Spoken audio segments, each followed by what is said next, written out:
여러분, 이 세상의 문화에 메시지 가운데 이런 메시지가 있죠. 2등을 누가 기억해? 누가 2등을 알아주기나 해? 라는 메시지가 우리 세상 사람들의 마음에 가득합니다. 예를 들어 여러분, 에베레스트 산을 최초로 정복한 분의 이름 혹시 아십니까? 아마 힐러리 경. 그러나 이 힐러리와 더불어서 함께 오른 세르파가 있었죠. 바로 텐징 노르가이라는 사람. 그러니까 역사는 힐러리 경을 기억하지만 함께 오른 저 무명의 세르파는 잘 알지 못합니다. 물론 최근 대세야 텐징 노르가이에 대한 책들이 나오긴 했었지만요. 또 인류 최초로 달에 자신의 발자국을 남긴 사람 누굽니까? 바로 닐 암스트롱이지. 암스트롱. 기사를 보면 저때 온 인류가 텔레비전 앞에 다 있어서 보았다면서요, 그죠? 생중계를. 사람들은 암스트롱을 영웅이라고 지켜 세우긴 합니다. 그러나 암스트롱에 착륙할 때에 이 모선을 운전했던 바로 마이클 콜린스, 저분은 달까지 갔지만 착륙하지 못했어요. 그리고 그 두 사람을 기다리면서 홀로 그렇게 달 주위를 비행을 하루 정도 했습니다. 그는 잊혀진 우주 비행사라는 별명을 평생 받았었어요. 잊혀진 우주 비행사. 그리고 그는 유명한 말을 남겼죠. 전파도 수신이 끊어져서 달 뒤에 갔을 때에 그때 아무도 자신을 기억하지 못하지만 오로지 하나님과 나만 있다라는 유명한 말을 남기기도 했습니다. 여러분, 인류 역사를 보게 되면 여러분, 무명의 동역이 없었다면 큰 공헌도 있지 않았을 것입니다. 힐러리는 텐징 노르가이가 없이 에베레스트 산을 오르지 못했을 것이고, 닐 암스트롱은 바로 이 마이클 콜린스 없이 달에 자신의 발자국을 남기지 못했을 것입니다. 그럼에도 불구하고 계속해서 세계 문화는, 그리고 수많은 특별히 입시 가운데 있는 불과 0. 몇몇 차로 등급이 나누는 현실 속에 있는 우리 아이들, 우리 학부모들은 끊임없이 2등을 누가 기억해? 라는 그 메시지에 순응하며 살지 않습니까? 분명히 역사와 또 이 성경이 무명의 동역을 통한 위대한 공연을 증언함에도 불구하고 우리는 무명의 동역을 하고 싶지 않은 본능과 본성이 다 우리 가운데에 있습니다. 아마 우리 가운데에 혹시 저는 시기와 질투가 없습니다 라고 말한다면 저는 시기와 질투가 없는 그분이 바로 거짓말쟁이라고 분명히 우리는 지목할 것입니다. 저도 자주 제 이야기를 들려드렸지만 지금 집에 어머님 와 계시면 한번 물어봐야겠네요. 저는 기억이 안 나는데 어머님이 초등학교 2학년 때 제가 학교 어머님이 호출하면서 어머님 경찰이가 참 훌륭한데 다른 친구들이 상 받으면 얼굴이 불그락 안 좋아져요. 좀 지도해 주세요라고 말을 했다고 합니다. 저는 기억이 없는데 그러니까 저도 무조건 무명의 동역은 있을 수 없는 거죠. 무조건 주목을 받고 박수를 받아야 되고 자랑하는 중심이 돼야 되죠. 여러분, 교회 공동체도 보게 되면 종종 우리 교회는 그렇지 않지만 종종 자기 이름이 삭제되거나 혹은 자기가 했던 일이 치켜 세워지지 않으면 화를 터뜨리는 분들이 있습니다. 사실 우리가 연합회 활동을 하다 보면 사실 제일 불편한 시간 중에 하나가 그 시간이죠. 마지막 예배드리고 가서 총무님이 나와서 우선 하나님께 영광 올려드리고 오늘 순서신 맡으신 분들 감사합니다 해서 일일이 다 순서 맡으신 분을 지켜 세우는, 물론 어떨 때는 사랑의 덕으로도 받아들일 수 있지만은 굉장히 좀 불편할 때가 좀 있죠. 사실 제 출신 모교회, 저희 서울 남부교회에서 저희 소천하시 고 조광치 목사님 스타일이 저와는 180도 다른 분이었죠. 굉장히 엄격하고 아주 무서운 양반이셨는데 성도들에게 불만이 있었어요. 그게 무엇이냐면 정말 열심히 전도하고 기도하고 헌신하는데 제발 목사님 입에서 수고했다는 말을 듣고 싶은 불만이 있었습니다. 근데 우리 목사님은 절대 그 말씀 안 해주셨어요. 그냥 말이 나올 것 같은 분위기 할지라도 항상 절제하시면 하신 말씀이 칭찬은 전국 가서 받으십시오. 그리고 사라지셨습니다. 그게 얼마나 섭섭한지 저는 절대 그러지 않으리라는 생각을 그때 은연중에 품었을런지 모릅니다.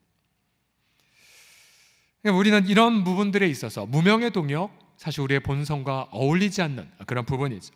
그런데 오늘 본문에 보게 되면 아름다운 무명의 동역의 모델이 나옵니다. 바로 힐러리와 텐징 노르가이와의 케이스처럼 바로 그 두 사람은 요나단과 무기 든 소년입니다. 요나단은 우리가 알죠. 사울 왕의 왕자, 대권이 보장된 아주 권력가. 그러나 안타깝게도 무기든 소년, 저 그림 보시면 뒤에 이렇게 밑에서 방패를 들고 올라가는 자, 무기든 소년, 이름이 없습니다. 이름이 없어요. 이 본문의 사무엘상 14장에 보게 되면 반복해서 무기든 소년, 무기든 소년, 무기든 소년을 말하지만 이름이 없습니다. 이름이 없어요. 우리가 나중에 천국 가면 인터뷰할 사람 중에 하나이죠. 당신 이름이 무엇이요? 이 당시의 이 분위기는요, 매우 암울했었습니다.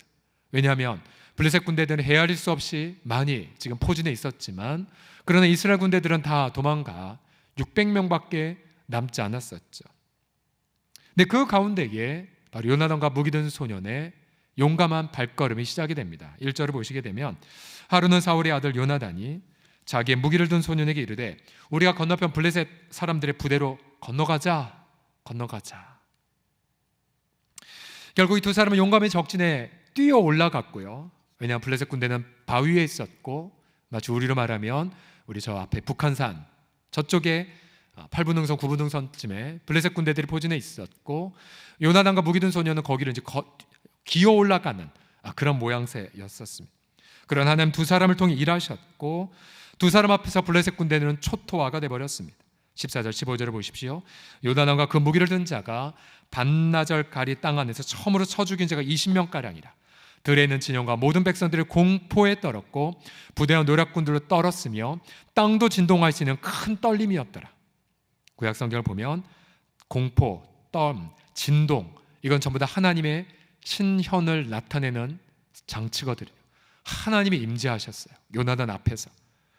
결국 하나님이 일하시기 시작했고, 결국 이 두 명을 통한 그런 용감한 발걸음이 완전히 전세가 역전되어 버린, 이스라엘이 용기를 얻어 쳐들어왔고 사방에 도망갔던 백성들이 다시 합류해서 블레셋을 멋지게 승리한 사건이 되었죠.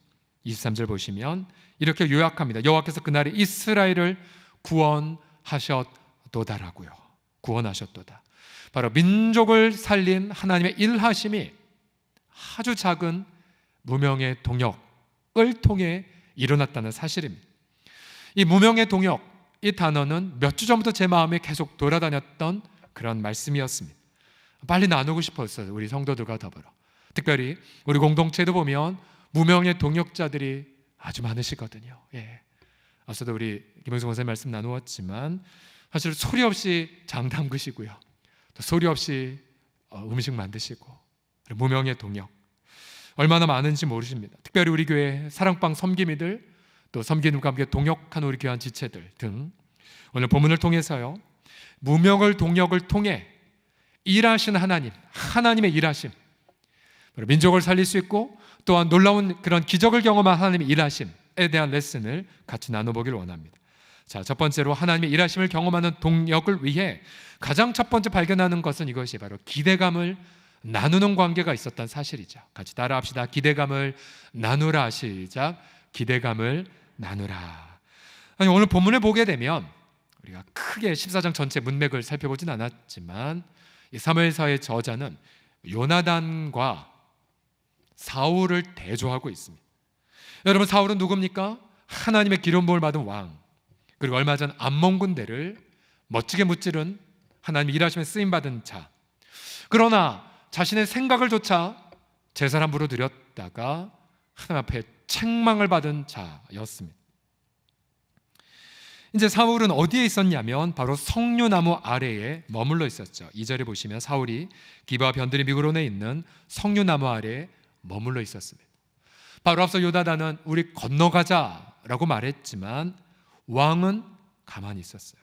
더군다나 왕 옆에 누가 있었냐면 아히야라는 제사장이 서 있었습니다. 한번 따라해 보시겠습니다. 아히야. 시작. 어째 어감이 별로 안 좋지 않습니까? 아히야. 이 분은 누구냐면 바로 이가봇의 형제, 바로 엘리의 자손, 바로 하나님 앞에 그렇게 제사를 경멸했던 그 가문 사람이었습니다. 안 좋은 캐릭터들이 지금 모여 있죠. 왕과 제사장은 지금 서 있기만 하고요, 그리고 관망만 하고 있는 모습. 그러나 그것에 비해 요나단은 지금 계속해서 액션을 취하고 있습니다. 자, 1절을 보십시오. 여러분이 구약에 이런 어떤 드라마와 같은 성경 읽을 때 단어들이 반복되는 걸 관찰해 보십시오. 자, 제일 첫 번째 요나단을 어떻게 소개합니까? 우리가 건너편 블레셋이라는 부대로 건너가자. 요나단을 가리켜 누구와 함께 건너가려는 자로 묘사하죠. 4절에도 보시면요, 요나단이 블레셋 사람들에게로 뭐 하고자 했다고요? 건너가려 하고 있어요. 건너가다는 단어가 두 번째 사용되었죠. 급기야 6절에 보시게 되면 요나단이 왜 이처럼 건너가고자 했는지, 왕은 그저 머물러 있었고 제사장도 그렇게 우두커니 서 있었을 뿐이었는데 요나단만 건너가고자 하는 중심을 밝힙니다. 6절 다시 한번 읽어보죠. 시작. 요나단이 자기의 무기를 든 소년에게 이르되 우리가 이 할례 받지 않은 자들에게로 건너가자. 여호와께서 우리를 위하여 일하실까 하노라. 여호와의 구원은 사람 많고 적음에 달리지 아니하였느니라. 아멘. 이제 중요한 단어가 무엇이냐면요, 여기서 또다시 건너가자라는 단어가 세 번째 나와요. 건너가자. 왜 요나단이 함께 건너가고 싶었습니까? 하나님의 일하심을 기대했기 때문에 그래요. 하나님의 일하심을 기대했기 때문에. 요나는 이렇게 표현하죠. 우리 한글 개역 성경에는 일하실까 하노라 있어요. 일하실까 하노라. 이게 무슨 표현이에요? 가정이죠. 가정. 자, 아직 요나단은 응답받은 건 아니에요. 아직 요나단은 계시받은 게 아니었어요. 분명한 확증을 받은 거 아니었어요. 그러나 요나단 마음속에 설레이는 기대감이 있었어요.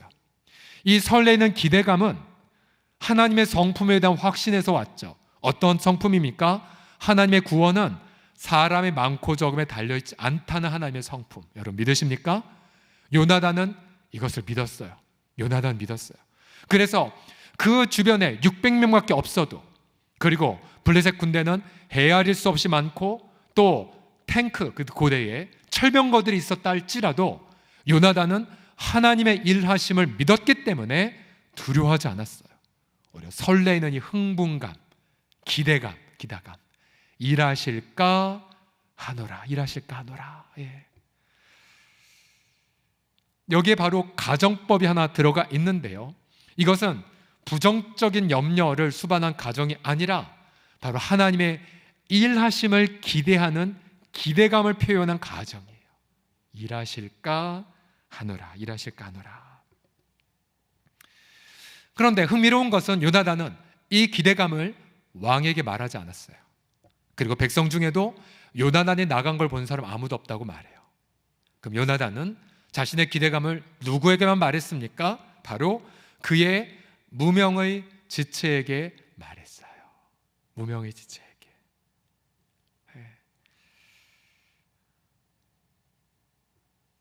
여러분, 만약 요나단이 사울에게 말했다면 분명히 이런 핀잔을 받았을 겁니다. 야, 우리 600명이야.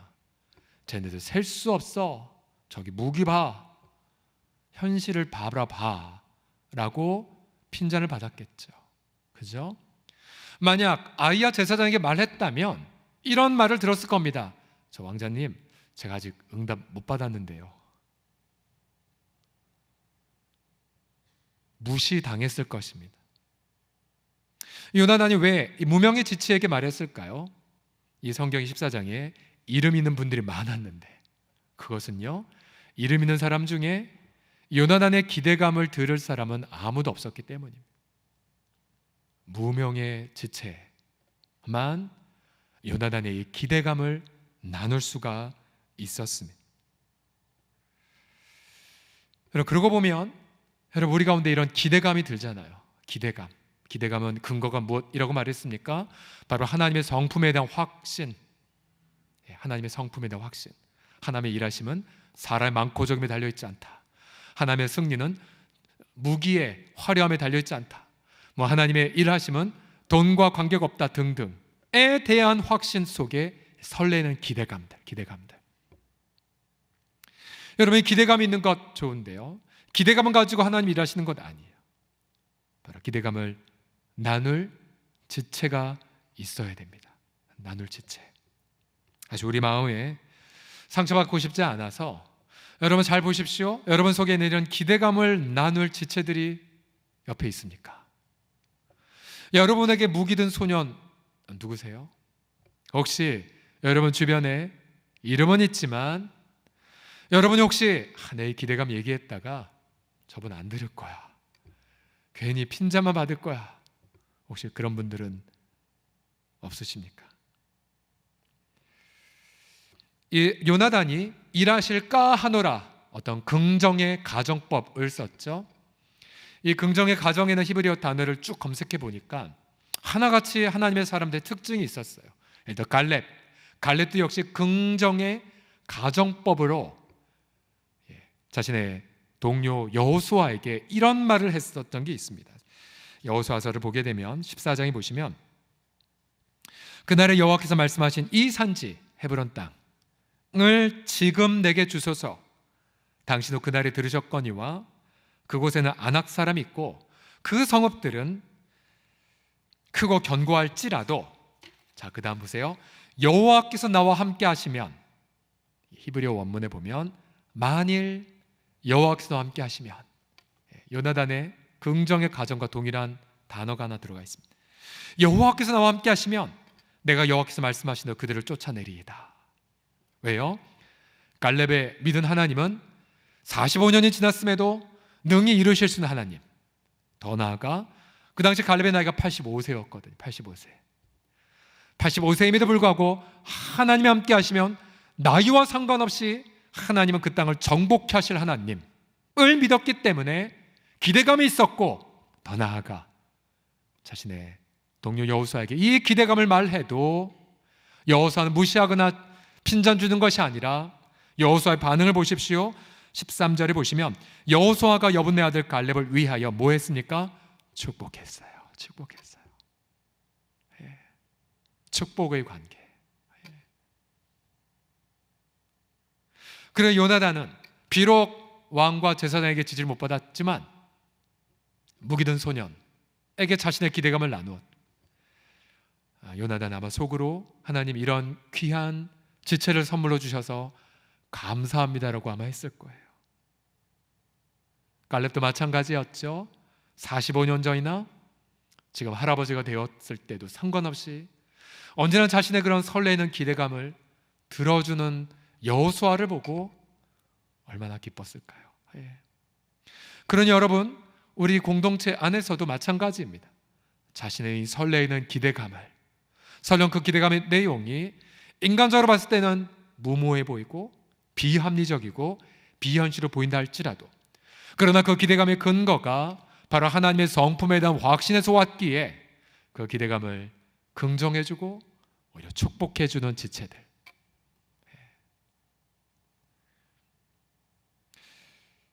우리 지금 러시아 연해주에 계신 우리 최경 이옥신 선교사님 보십시오. 우리 최경 선교사님의 연세가 7학년하고 3반이시면 7학년하고 3반. 이제 크레모바 사역, 남설 은혜교회나 주변에 참 많은 칭찬과 또 본보기. 지난번에도 선교사님 이제 러시아 출국하실 때 어느 한 지체가 저분이 제 인생 모델이라고까지도 이야기를 하기도 했었어요. 근데 선교사님 이런 부담을 지난번에 와서 우리 당회원들에게 이렇게 나눴어요. 자신의 사역이 크레모바의 사명이 다 끝난 것 같다. 이제 자신의 마음속에 새로운 도시 이름을 저희한테 얘기해 주었어요. 크레모바보다 3-4배 큰 도시.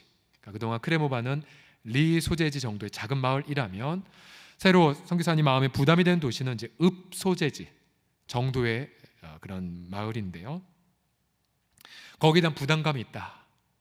그래서 농업을 베이스로 해서 그곳에 역시 현지인들을 섬기고 싶다라는 부담감을 저희한테 나눠주었어요. 사실 저희는 솔직히 염려했죠. 선교사님 건강은요? 선교사님 그 나이에요? 등등. 우리 똑같은 그런 애정어린 염려를 했어요. 그럼에도 불구하고 벌써 한 8년 전, 9년 전 선교사님 처음 몽골 땅에 가서 화장실 고칠 때부터 그때부터 우리는 생각으로는 선교사님 그게 될까요? 그런데 우리의 손과 발은 함께 기도하고 함께 재정으로 함께한 우리 자신을 계속해서 발견했었죠. 선교사님이 그런 고백하셨어요. 제가 얼마나 더 사역하겠습니까? 하나님이 허락하신 한까지 사역하다가 이제 다음 사람에게 이 바톤을 물려드리고 싶습니다. 그러면 선교사님 떠나시고 나서 계속 함께 기도했던 마음이 무엇이었냐면, 선교사님이 비록 이제 지랑이 3반임에도 불구하고 우리 마음속에 차라리 선교사님이 그 땅의 크레모바에 머무시는 것보다 새로운 땅을 향해 갈렙처럼 출발하시는 편이 더 기쁘시고, 마음이 평안하면 육체도 더 건강하지 않습니까? 건강을 위해 새로운 도시를 가는 게 더 낫겠다는 기도를 계속해서 지금 하고 있습니다. 여러분, 하나님의 일하심에 대한 그런 기대감, 그리고 그 기대감을 나눌 지체들. 자, 두 번째로 하나님의 일하심을 경험하는 동역, 두 번째 레슨이 무엇이냐면요, 마음을 이제 합하는 거예요. 같이 따라하십시오. 마음을 합하라. 시작. 마음을 합하라. 이제 무기든 소년 입장에서 본문을 보죠. 이 요나단의 말을 듣고 무기든 소년은 무엇이라고 말했습니까? 7절 다 같이 읽어보죠. 시작. 무기를 단 자가 그에게 이르되 당신의 마음에 있는 대로 다 행하여 앞서가소서 내가 당신과 마음을 같이하여 따르리이다. 두 번이나 마음에 있는 대로 다 행하세요. 제가 당신과 마음을 같이하여 따르겠나이다. 히브리어 원문에 보게 되면, 내가 ESV라는 영어 성경 보면 내가 당신을 따르겠습니다. 제 마음과 영혼으로 이렇게 번역되어 있습니다. 여러분, 사실 무기든 소년이 조금만 현실적이었다면 다 상황 파악 끝났겠죠. 블레셋 군대는 저 높이 인왕산에 포진되어 있고 수천 명이, 그리고 자기네 이스라엘 군대는 600명밖에 안 되고, 분명히 여러분 조금만 나이 든 친구라면 드디어 우리 주인님이 미치셨다 라고 항변을 했을 것입니다. 절대 안 따라갔겠죠.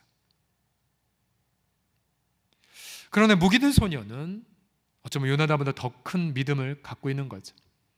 요나단은 무언가 하나님의 대한 마음의 확신 때문에 설레는 기대감을 가졌고, 이제 무기든 소년도 요나단이 말한 그 말 속에서 어떤 하나님의 마음을 진솔하게 느꼈겠죠. 그러면서 당신의 마음에 있는 대로 행해 주세요. 제가 제 마음으로도 함께 하겠다고 그렇게 격려를 합니다. 여러분, 우리가 하나님의 일을 함에 있어서 모두가 요나단처럼 될 수는 없어요. 그렇죠? 그러나 모두가 요나단이 될 수는 없어도 우리 대부분은 무기든 소년과 같은 반응은 할 수 있습니다. 당신의 그 기대감대로 행하세요. 제가 함께 할게요. 이런 부분을 가리켜 바로 경청의 믿음 혹은 어떤 격려의 순종이라고 할 수가 있겠죠. 내가 다이렉트로 하나님 앞에 직접적으로 교통한 건 아니지만, 그러나 내 앞에 있는 지체가 주님의 음성을 들었다는 어떤 신뢰 속에 함께 따라가는 부분들. 그래서 여러분, 우리가 리더십, 어떤 뭔가 일을 성취하는 리더십에 보면 앞에 있는 리더도 중요하지만, 그러나 팔로워라고 하죠. 리더를 따라가는 자, 혹은 리더와 동행하는 자가 얼마나 중요한지 모릅니다. 제가 리더십을 배울 때에 귀에 박히도록 배운 레슨이 무엇이냐면, 요나단처럼 쓰임받기 전에 반드시 넌 팔로워가 되어야 된다고 말합니다. 리더가 되기 원하냐? 먼저 따르는 자가 되라고 말해요. 인도자가 되고 싶냐? 그럼 먼저 제자가 되라고 말합니다. 그래서 하나님은 때로는 그렇게 리더십을 키우기 위해서 굉장히 까다로운 리더 밑에 훈련을 시키시기도 하죠.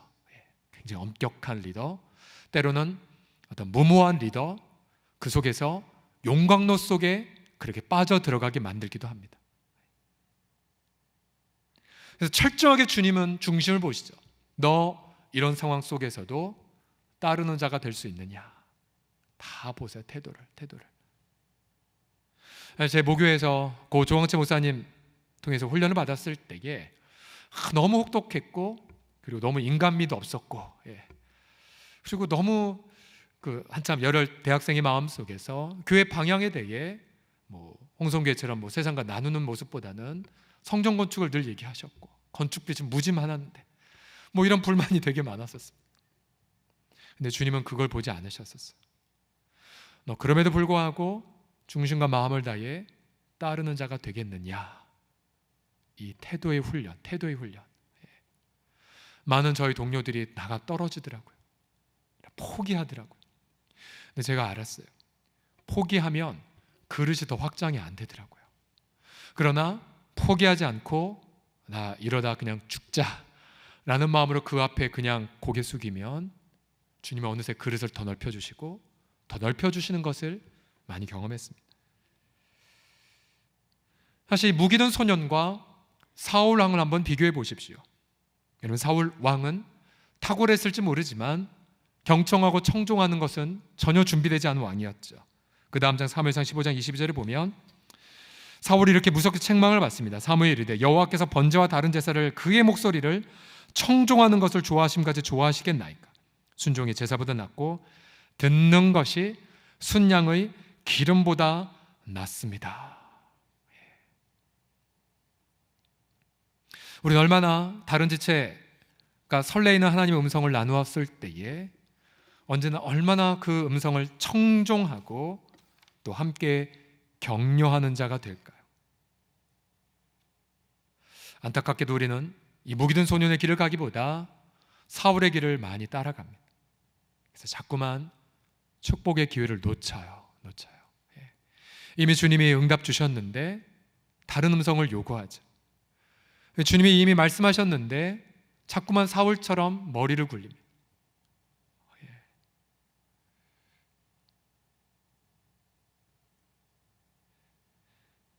제가 서울남부교회에 있었을 때에 어느 날 그런 것이 눈에 보였었어요. 하나님이 교회가 40여 년, 그 당시 40년 역사였는데요. 매주일 주일 설교단마다 하나님의 위대한 약속의 말씀이 선포되었을 텐데 하나님은 그 약속의 말씀, 하나님 제게 다 이루어 주십시오. 저는 우리 공동체에 등록한 우리 세교우들에게도 그렇게 꼭 기도를 해줍니다. 하나님, 우리 공동체 63년간 쌓여져 있는 그 모든 언약들, 축복들, 비전들 하나님 남김없이 그렇게 다 받게 하여 주시옵소서.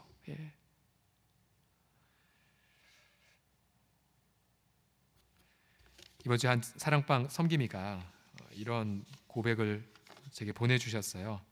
그 사랑방 지체 중에 한 지체가 한참 지금 심각한 질병으로 투병하고 있는데 그래도 용기를 내어서 사랑방에 자신의 얼굴을 보여준 그 다음 날이었던 것 같아요. 섬기면 너무 감격해서 이러한 고백을 주고받았다는 것을 저한테 보내주셨어요. 사랑방에 얼굴을 비춰준 게 사실 너무 감사하고 감동이었어. 한 공동체가 된 기쁨. 그래서 어제도 우리 사랑방 식구들이 또 다짐했어.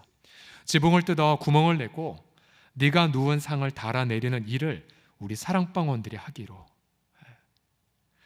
고난 훈련의 종류가 다 다르긴 하지만 우리 사랑방원들도 모두 한 고난 당하신 분들, 지금 혼자 감당하기 육신이 너무 약하지만 함께 하자. 오늘도 우리 죄를 사해 주신 하나님께 감사하고 자매를 한 사랑방으로 묶여주셔서 오늘도 우리의 영혼을 살리고 계신 하나님께 감사합니다. 그러면서 성김이가 목사님 요즘 진짜 사랑방이 뭔지 조금 알 것 같아요 라고 자신의 감동을 전해왔습니다. 우리 사랑방에 다른 것 없죠. 무기든 소년의 반응과 똑같은 반응을 하면 돼요. 당신의 마음의 대로 하세요. 제가 마음으로 함께 따라갈게요.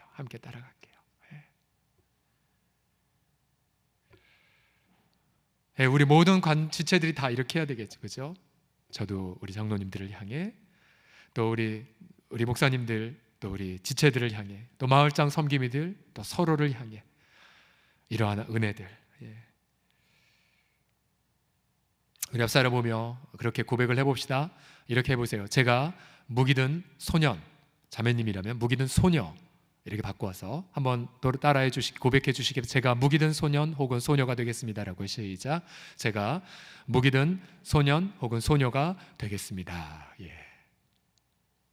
또 다른 분에게 이렇게 고백하겠습니다. 제가 당신을 요나단으로 모시겠습니다라고. 시작. 제가 당신을 요나단으로 모시겠습니다.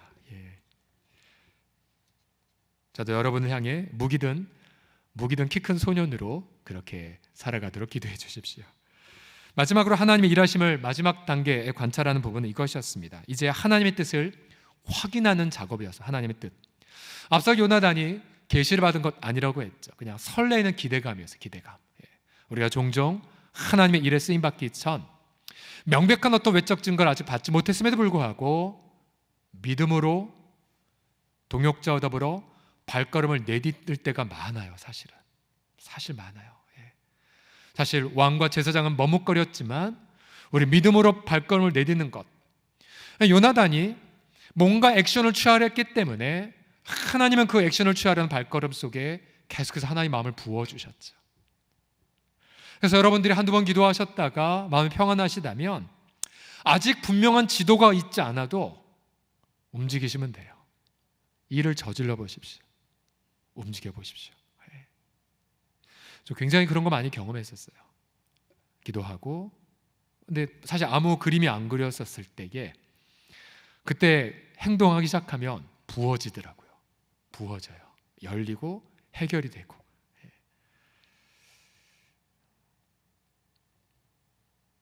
그럼에도 요나단은 자신에게 설렘의 근거가 감정인지 아니면 착각인지 인간적 소망인지 정욕인지 아니면 진짜 하나님의 일에 대한 확신인지를 확인하고 싶었어요. 그래서 요나단 겸손히 이렇게 말합니다. 10절을 보십시오. 요나단 이르되 보라 우리가 무기든 소년과 우리가 자 이제 그 사람대로 건너가서 그들에게 보일 것이다. 여기까지는 자신의 기대감을 근거한 최선의 행동이었어요. 끝까지. 그러나 그 다음 요나단 멈춰서서 이걸 확인하고자 합니다. 만약 그들이 만일 우리에게 이르기를 우리가 너희에게로 가기를 기다려. 그러니까 이제 인왕산에 블레셋 백성들이 있다가 너 거기 가만히 있어. 우리가 개미마을로 내려갈 거야. 그 하나와 두 번째 아니면 그들이 말하기를 우리에게로 올라와. 인왕산 올라와. 너희. 그러면 요나단이 말합니다. 여호와께서 그들을 우리 손에 넘기셨음이니 이것이 우리에게 표징이 되리라. 혹은 사인판이 되리라고 이야기합니다. 자, 이러한 하나님의 음성을 듣는 방법들에 대하여 그 당시에 성경이 기록되지 거의 별로 없었기 때문에 그 당시에 이런 부분들이 사용이 되죠. 기드온 같은 경우도 전쟁 앞두고 분명한 확신을 받기 위하여 이틀에 걸쳐서 표징을 받는 시간들이 가졌었죠. 우리 같으면은 표징보다 더 선명한 말씀의 축복을 달라고 우리는 기도해야 되죠. 하나님, 정말로 내 마음속에 이런 설레는 기대감이 있는데, 그리고 동역자도 나와 함께 하겠다고 하는데, 그럼에도 불구하고 하나님 말씀을 통해 확신을 주십시오. 말씀을 통해 분명한 표징을 주십시오라고 기도할 수가 있죠. 더 확실한 것은 저뿐만 아니라 우리 무기든 소년에게도 동일한 말씀을 주십시오. 우리를 말하면 나를 사랑하는 사랑방 지체들에게도 동일한 응답을 주십시오라고 기도해서 응답을 받으면 이제 불같이 두려움 없이 이제 달려나가야 되죠. 결국 이 두 사람은 이렇게 응답을 받습니다. 이제 우리에게로 올라오라. 블레셋 백성들 앞에 서서히 다가갑니다. 그러자 말합니다. 우리에게로 올라와. 너에게 보여줄 것 있다. 이 우리에게 보여줄 것 있다는 이 뉘앙스에는 블레셋 백성들이 난 너희들에게 내 힘을 자랑할 거야. 우린 내 힘을 과시해 라는 인간적 신뢰가 숨어져 있죠. 요나단은 아마 이 문구에 더 큰 확신을 받았을 것입니다. 하나님 응답하셨다. 가자. 주님이 응답하셨어. 그리고 나를 따라오느라. 그러면서 12절 끝에 보시면 여호와께서 그들을 이스라엘 손에 어떻게 하셨습니까? 넘기셨어요.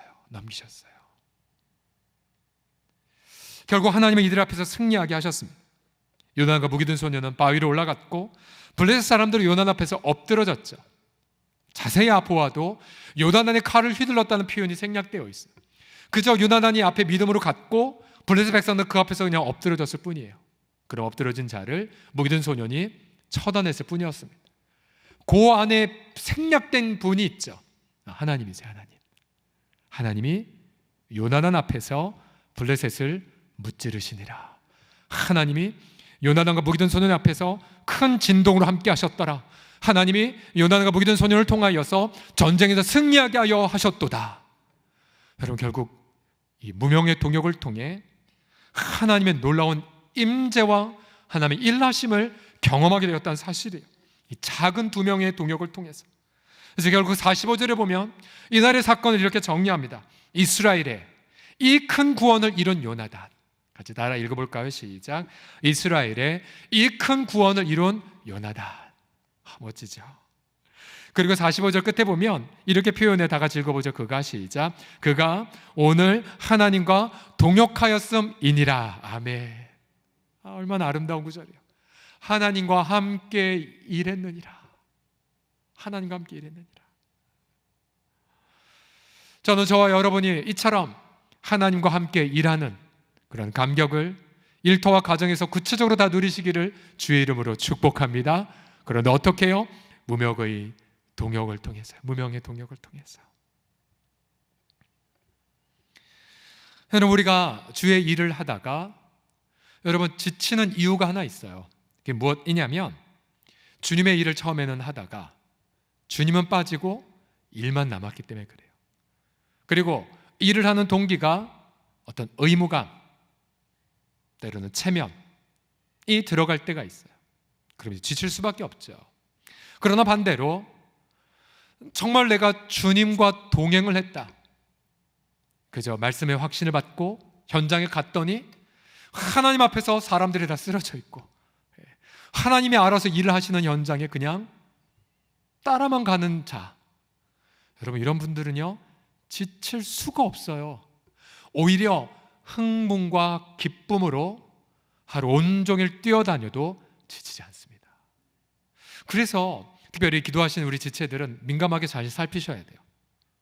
처음에 주님과 함께 동행하는 감격을 누리다가 지침이 찾아왔다, 무기력이 찾아왔다, 그럼 어떻게 하셔야 돼요? 다시 표징을 받는 자리로 가셔서 주님 말씀해 주세요. 주님 응답해 주세요. 주님, 하나님의 임재가 아니면 전 한 걸음도 나아갈 수 없나이다. 처음에 설레이던 기대감을 갖고 헌신했고, 그리고 내게 소중한 지체들이 함께 있었는데 그럼에도 불구하고 주님 말씀으로 확인해 주세요. 말씀으로 확인. 제가 혹시 가지 말아야 할 곳에 지금 가 있나이까? 혹은 제가 품지 말아야 될 마음을 품었나이까? 하나님 제게 교정할 태도가 있나이까? 철저하게 말씀으로 점검을 받고 그리고 함께 가보십시오. 그럼 다시 하나님의 임재를 경험을 하시고 함께 움직이시면, 여러분 이사야서가 말하였죠. 여호와를 앙망하는 자 독수리가 날개치며 올라간 같은 새 힘을 얻으리라. 온종일 뛰어나도 지치지 않는 그런 놀라운 역동성과 그런 은혜와 감격을 경험하게 될 것입니다.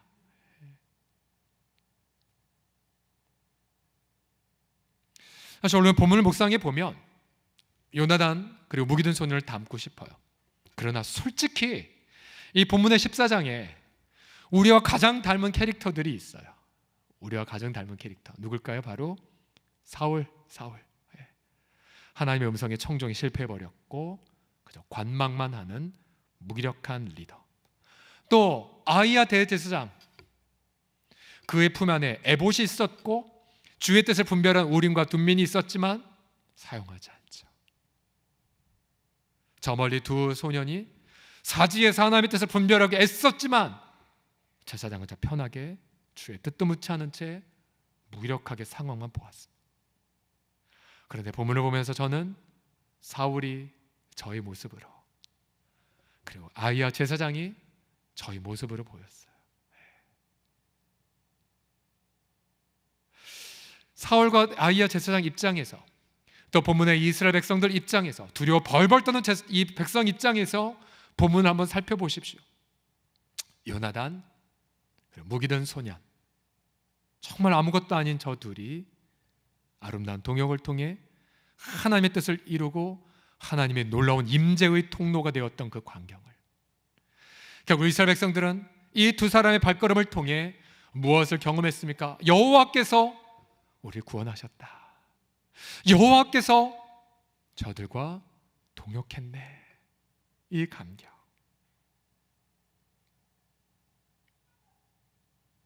히브리서 10장 9절에 보게 되면 그리스도께서 이 땅에 오셔서 이런 고백을 하셨죠. 보시옵소서, 내가 하나님의 뜻을 행하러 왔나이다. 시편 40편의 말씀을 인용하신 그런 표현인데, 그러고 보면 예수님은 무기 하나 없이 오셨어요. 권력 하나 없이 오셨죠. 그리고 어떤 명예를 추구하지도 않으셨고 인기를 구하지도 않으셨죠. 예수님은 무명으로 우리 중에 오셨습니다. 여러분, 그런 예수님에게 더 무명으로 역사하신 분이 계셔, 바로 성령 하나님.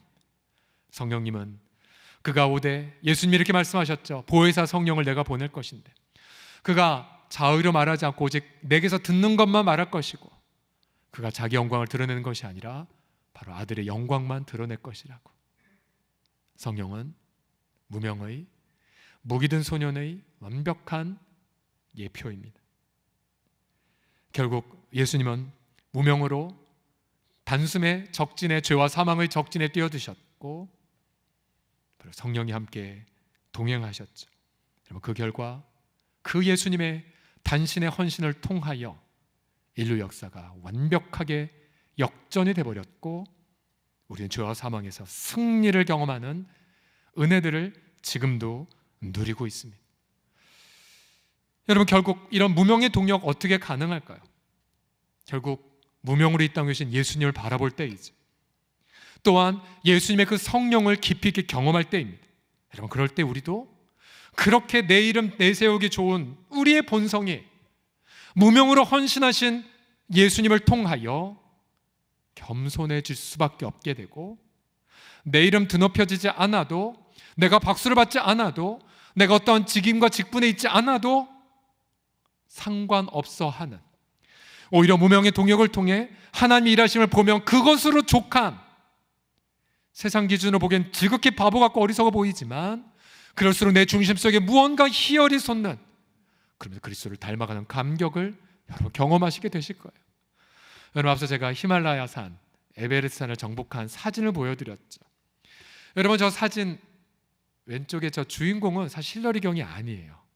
저 사진은 세르파 텐징 노르가이의 사진입니다. 힐러리 경이 이렇게 세르파가 먼저 세상을 떠났을 때 이렇게 말했어요.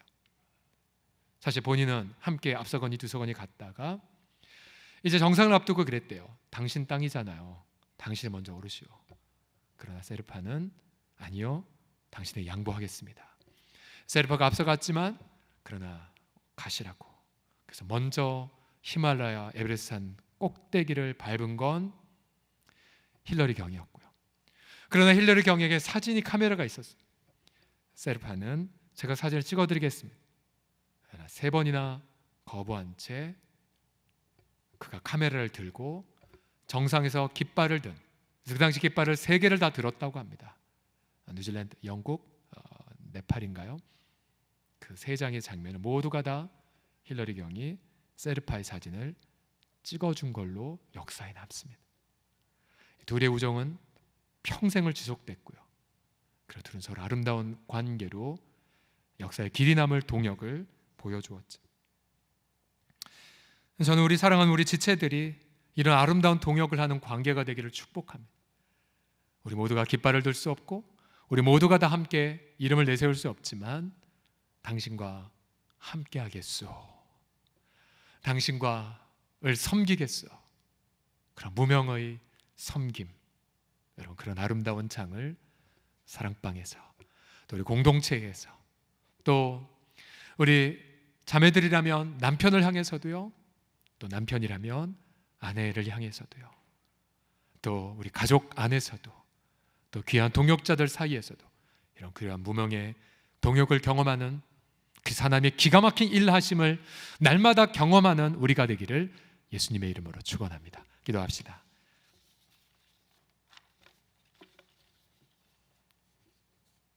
무명의 동역이 있었기에 우리 주님, 우리가 이 시간 주 앞에 나아가나이다. 이 시간도 우리의 예배와 우리의 아버지 하나님이여 주 앞에 모셔선 믿음을 기뻐하시는 성삼위 하나님, 우리 주 예수님, 마른 나뭇가지와 같고 질그릇에 불과한 우리들 주 앞에 있나이다. 주님, 언약하신 바대로 임하여 주시고 설레는 기대감을 넘어 또 아버지 함께 마음을 합한 것을 넘어 하나님의 말씀의 확인을 경험하는 이 시간 보내게 하여 주옵소서. 우리 주 앞에 감사를 드리고 예수님의 이름으로 기도드립니다.